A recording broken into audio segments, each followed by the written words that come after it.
Good morning mga kamarites. Ang aga-aga naman magluto ng uulamin. Siyempre, pakulo din ako ng munggo. Malambot na siya.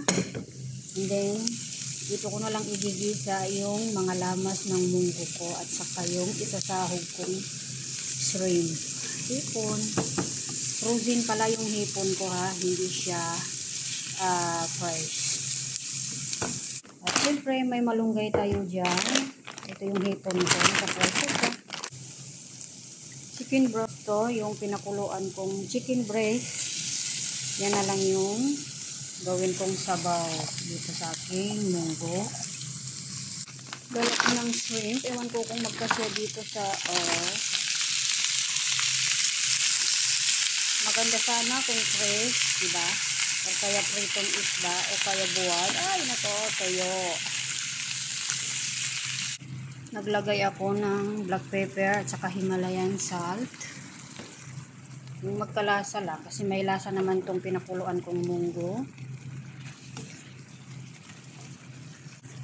Lulutuin ko muna ito siya, yung mawala yung sabaw niyan. Kasi yan yung pagka-frozen ng aking shrimp. Siyempre may ice pa siya kaya nagtubig. Nakulangan ako ng lasa, naglagay pala ako ng kalahating chicken cubes. Naglagay pala ako ng onion powder, garlic powder, dagdag lang pampalasa niya. And then okay na siya kasi sobrang nadurog na, lutong-luto na talaga yung munggo. At ito rin, nawawala na din yung tubig niya, sinisip-sip na ng apoy. Ay, sinisip-sip. Ganun ba? Tama ba? At pwede na, ilagay ko na. Maganda sana kung pati yung munggo ay ginisa. Kaya lang, hindi ko alam. Bakit ito yung trip ko? Bango. May pang-stock na naman ako sa freezer. Iwan ko, pag nagluto ako ng munggo, gusto ko may dahon ng laurel. Hindi ko alam bakit, pero nababanguhan ako at saka masarap.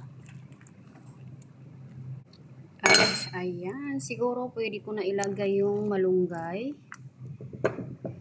At syempre, magkape muna ako kasi wala akong breakfast.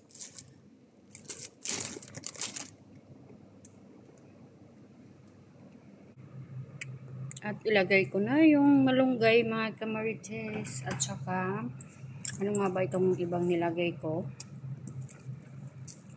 Nakalimutan ko ang pangalan yan.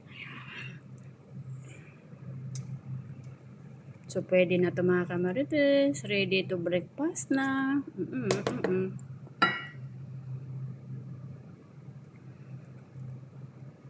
Bye-bye.